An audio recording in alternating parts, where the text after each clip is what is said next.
Callan, many congratulations. Talk us through that game after coming through an absolute cracker. You know, the first set I played okay. Should have won the first leg, and I just thought if you don't settle now, it's because of that. You know, winning the first set was a massive boost. Daryl, the second set came out all guns blazing, so I'm grateful to be through. 2 1-6-7 finishes, almost a third, and a top-stops finish as well. You must be so proud of how you played on that performance. Oh yeah, 100%. You know, I wouldn't have went for the third 1-6-7. I'm one of these that just lay it up, don't do anything silly. But obviously, I knew he wasn't on a finish, so I just thought, well, if I do hit 3, it would be probably a first. But no, like I say, I'm just very grateful to be through. And you've made 2 quarterfinals here before. What is it that brings the best out of you from this stage? I don't know. Obviously, this is the best time to play well. Biggest event. This event can change your life. So, if you're going to play well anywhere, this is the place to do it. And you've got possibly Josh Rock in the next round. You just beat his World Cup winner Daryl Gurney. How much are you looking forward to that game? Well, listen, I don't think if I do play Josh, it'll be a quick game. You know, me and Josh get on really well. So, if it is Josh, then, you know, I'll wish him all the best beforehand. You know, we're good friends, so. But if it's not, is it Joe? Yeah, Joe playing. Joe played all right his first game, so you can't underestimate him. Best of luck. Thank you. Callan, huge congratulations. We hear other sportsmen say it as well, that when people have got stuff going on away from the oche and a football pitch and so on, can that be your happy place where you can just forget the world and forget what's going on? No, I think I'll wear my heart on my sleeve. I don't know. It's hard when you've got stuff going on back home. I come here trying to forget about it, but it's hard. You know, I play for my family, so yeah, it's hard. But I've got a job to do, and thankfully enough today I got through. The support you get off the tally paddy crowd is incredible. How much do you feed off of that? I don't know right today. I mean, you know, I don't. The chant doesn't bother us. It's just more.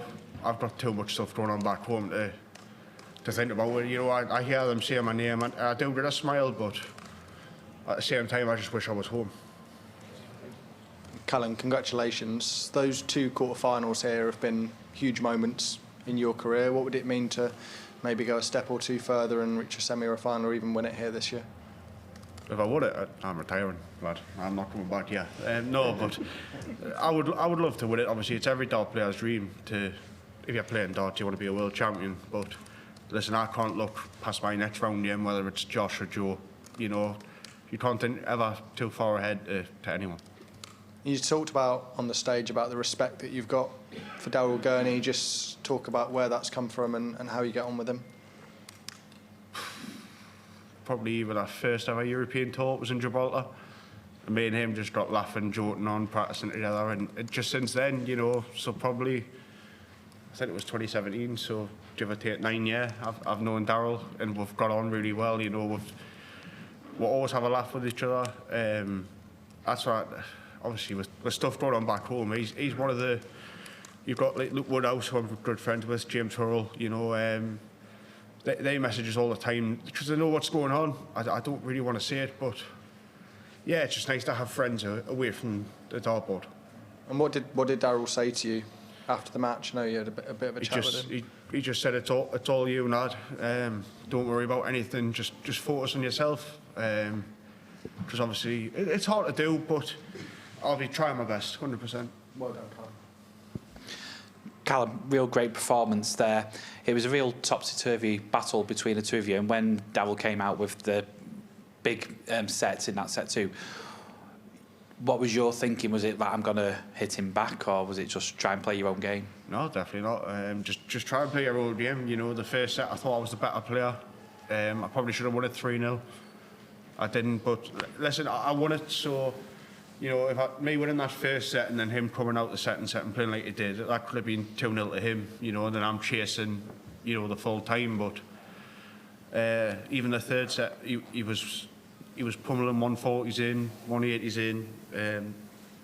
Like I say, the fourth set, I felt in control just by winning that first leg. I felt good. obviously the fifth set we went to a tie break, and I lost one to Peter Wright in the quarter-final a few years ago. So it's like I say, I don't want to say that experience helped because it was a long time ago, but it definitely gave us a motive to win the second time around. Do you think that's a statement of how much your game has grown, where in the past you might have faltered and might have fluffed your lines? Do you think now, from the learnings over the past few years, you're now a more complete player? Yeah, 100%. I know I can do it. You know, most of the people on the tour know I can do it, but whether they do it or not's a different thing. I go on social media and you see people calling everyone bottle jobs and all this because, you know, they think we should be smashing in 150 averages every time we play, but I don't get bottle jobs. I don't get one-hit wonders. If you are going to be a one-hit wonder, some people say this is the event to do it. Well, we wish you all the very best over the Christmas period and good luck in the next round. Thank you. Cheers. Hi, Callan. Congratulations today. As is being said earlier, your best performances have been on the biggest stage, your 2 quarter-final appearance runs today. The fans love you. As I said earlier, your best performances are in when the crowd's biggest. It's almost like you're made for the Premier League, even though order merit-wise you're not quite there. Do you sort of almost feel the same way? Absolutely not. I'm nowhere near the Premier League. I mean, I got up to 21 in the world at one point, but I know I'm not good enough for the Premier League. I'm not cut out to travel 16, 17 weeks being away from home with what's going on at the minute. Not a chance. But listen, if I got offered it, I would never say no. But at the minute, it's all about this event. Nothing to do with the Premier League. I appreciate it might be quite difficult to quantify, especially now, but how far away do you think you are from perhaps getting to that stage? Like I say, if I could win this, I would definitely be in it, but I can't look past round 3, which I know is Josh or Joe, so for me it's just fully focused on them. Can you just sort of try to explain what goes through your mind on like a stage as big as this, especially when it's at like sudden death? You know, what's like the thought process you go through when you step up to get like a match start or to perhaps stay in an important leg? Well, that's it. I say I would have normally went for the 167 for the match, but obviously I knew that was for the 3rd time. I don't know. I'm grateful to get through. I think the 100 was the shot where he left 68 or 60. I don't know off the top of my head, but that was the leg where if he tried to break us, if that made sense. And obviously the tops went in. I think that just crushed him a little bit. And again, that was as tense as a darts match can possibly get. You know, do you think perhaps 3 or 4 years ago when you was a bit younger, do you think you would have got through that kind of battle? Probably not, no, definitely not. I've matured, definitely. I'm still an absolute fruit cake, 100%, but, you know, I know myself, I've matured, and that performance shows it. Well, you're an amazing darts player as well. Congratulations, mate. Cheers, mate. Thank you. Yeah, Alan, views on congratulations. So, we saw you up on that stage, how emotional you were. Just what does that win mean to you?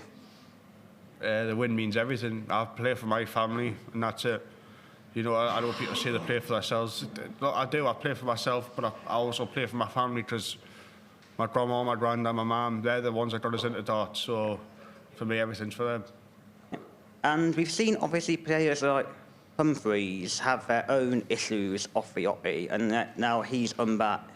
He's a world champion, he's won the Premier League, he's won a bunch of other tournaments. Is he someone you do potentially take inspiration from, being a similar age as to what you Probably, might yeah. If I've never really thought about it like that, to be fair. Look, I know Humphrey struggled, but you know, it is, we're all human beings. Everyone struggles, you know, so it's just the outside world doesn't see it. But I'm not afraid to say I'm struggling. I'm not afraid to say anything, but then you've got dart fans saying, oh, it's just an excuse, it's this, it's that. They don't know anything. So if you know what if people know what I'm going through, they would understand, but they don't.